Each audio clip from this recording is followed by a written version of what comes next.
ಆಂಧ್ರ ಪ್ರದೇಶ ಸರ್ಕಾರದಿಂದ home minister ಇಮ್ಮಿಡಿಯೇಟಾಗಿ depute ಮಾಡಿದರು. ನಾನು ಅಲ್ಲಿಗೆ 10:30 ಗಂಟೆ ಹೋದೆ ರಾತ್ರಿ.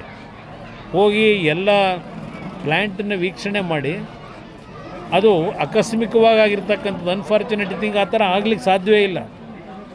ಆದರೆ ಅದು ಏನೋ ಒಂದು, ನಾವು ಎಷ್ಟೇ ಜಾಗರೂಕರಾಗಿ ಕೆಲಸ ಮಾಡಿದ್ರು ಒಂದೊಂದು ಬಾರಿ ಈ ರೀತಿಯ ಘಟನೆ ಆಗ್ತಕ್ಕಂಥದ್ದೇನಿದೆ. ನಾನು ಎಲ್ಲವನ್ನು ವಿಚಾರಿಸಿದಾಗ, ಮೊದಲನೇ ಬಾರಲ್ಲಿ 37 ವರ್ಷದಿಂದ ಕೆಲಸ ಮಾಡ್ತಕ್ಕಂಥ ಕೆಲವು ಟೆಕ್ನಿಷಿಯನ್ಸ್ ಹೇಳ್ತಾ ಇದ್ರು ನೆನ್ನೆ, ಸರ್ ನಮ್ಮ ಜೀವನದಲ್ಲಿ ನಾವು 37 ವರ್ಷದಿಂದ ಇಲ್ಲಿ ಕೆಲಸ ಮಾಡ್ತಾ ಇದ್ದೇವೆ, ಇಂಥ ಘಟನೆ ಎಂದೂ ಆಗಿರಲಿಲ್ಲ ಅಂತಕ್ಕಂಥದ್ದನ್ನು ಅವರೆಲ್ಲ ನನ್ನ ಗಮನಕ್ಕೆ ತಂದರು.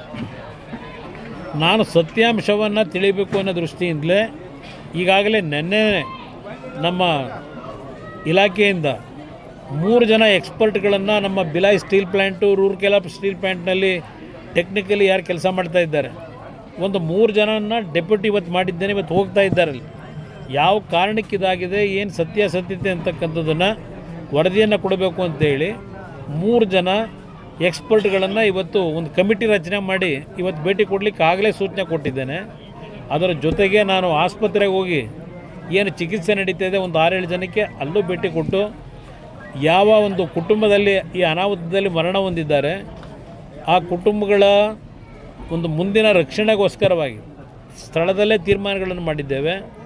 ಇವತ್ತು RINLನ ಪ್ಲ್ಯಾಂಟ್ನಲ್ಲಿ ಅಲ್ಲೇನು ನಮ್ಮ ಆಡಳಿತ ವರ್ಗ ಇದೆ, ಸೂಚನೆ ಕೊಟ್ಟಿದ್ದೇನೆ.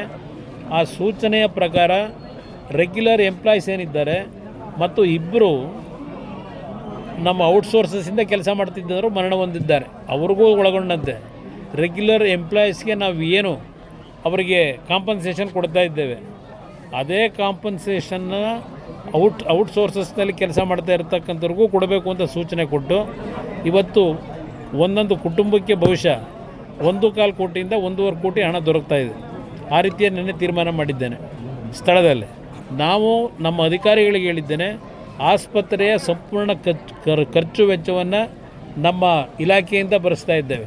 ಅದರ ಜೊತೆಗೆ ಆ ಒಂದು ಕಾರ್ಖಾನೆಯಲ್ಲಿ ಕೆಲಸ ಮಾಡ್ತಾ ಇದ್ದಂಥವ್ರು ಏನಿದ್ದಾರೆ ಅವರ ಕುಟುಂಬಗಳಿಗೆ ಆ ಕಾರ್ಖಾನೆಯ ನಮ್ಮ ಟೌನ್ಶಿಪ್ ಏನಿದೆ ಅಲ್ಲಿ ಅವರಿಗೆ ಒಂದು ಮನೆಯನ್ನು ಪರ್ಮನೆಂಟಾಗಿ ಕೊಡ್ತಕ್ಕಂಥ ನಿರ್ಧಾರ ಮಾಡಿದ್ದೇನೆ. ಅದರ ಜೊತೆಗೆ ಆ ಕುಟುಂಬದಲ್ಲಿ ಒಬ್ಬರಿಗೆ, ಅದು ಔಟ್ಸೋರ್ಸಸ್ಸಿಂದ ಕೆಲಸ ಮಾಡ್ತಿದ್ದವರ ಕುಟುಂಬ ಇರ್ಬೋದು, ರೆಗ್ಯುಲರ್ ಎಂಪ್ಲಾಯೀಸ್ ಇರ್ಬೋದು, ಆ ಕುಟುಂಬಗಳಿಗೂ ಒಂದು ಉದ್ಯೋಗವನ್ನು ಕೊಡ್ತಕ್ಕಂಥದ್ದಕ್ಕೂ ಆದೇಶ ಮಾಡಿದ್ದೇನೆ. ಮತ್ತು ಅವರ ಮಕ್ಕಳಿಗೆ ಶಿಕ್ಷಣಕ್ಕೆ ಸಂಪೂರ್ಣವಾಗಿ ಜವಾಬ್ದಾರಿ ನಮ್ಮ RINL ಸಂಸ್ಥೆನೇ ತೆಗೆದುಕೋಬೇಕು ಅಂತಕ್ಕಂಥದ್ದು ಮತ್ತೊಂದು ತೀರ್ಮಾನ ಮಾಡಿದ್ದೇನೆ. ಅದರಿಂದ ಅಲ್ಲಿ ತಕ್ಷಣಕ್ಕೆ ಆ ಕುಟುಂಬಕ್ಕೆ ನಾವು ಜೀವ ವಾಪಸ್ ತರಲಿಕ್ಕಾಗದೇ ಇದ್ದರೂ ಆ ಕುಟುಂಬಗಳ ಒಂದು ಬದುಕಿಗೆ ಬಹುಶಃ ಪ್ರಥಮ ಬಾರಿಗೆ ಈ ರೀತಿಯ ಒಂದು ಪರಿಹಾರವನ್ನು ಇವತ್ತು ತೆಗೆದುಕೊಂಡಿರ್ತಕ್ಕಂಥದ್ದು ಇಷ್ಟು ದೊಡ್ಡ ಮಟ್ಟದಲ್ಲಿ ಈ ಒಂದು ಪ್ರಕರಣದಲ್ಲಿ ಅಂತಕ್ಕಂಥದ್ದನ್ನು ನಿಮ್ಮ ಗಮನಕ್ಕೆ ತರ್ತಾ ಇದ್ದೇನೆ.